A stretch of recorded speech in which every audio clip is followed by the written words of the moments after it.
So to complete yung 6 hours, which is minamaximize ninyo, na hindi rin naman dapat, kasi sabi naman sa Magna Carta, maximum.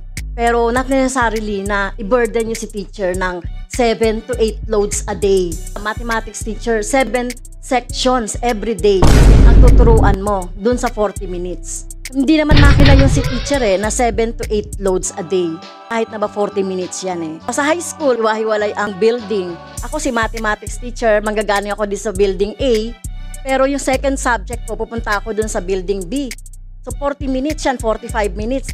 Yung 5 minutes pa lang, natapos na doon sa paglalakad ko pa lang. Papunta doon sa section. Kung may istorbo ka pa ng may kipag-usap sa yung parents or whatever, papasok ka ng alas 6 hanggang alas 12:30. Yung second shift, magbuwa 1 o'clock hanggang 8. Hanggang 7. Ang papayag ba ang parents nun? 7 hanggang 8 yung bata sa school.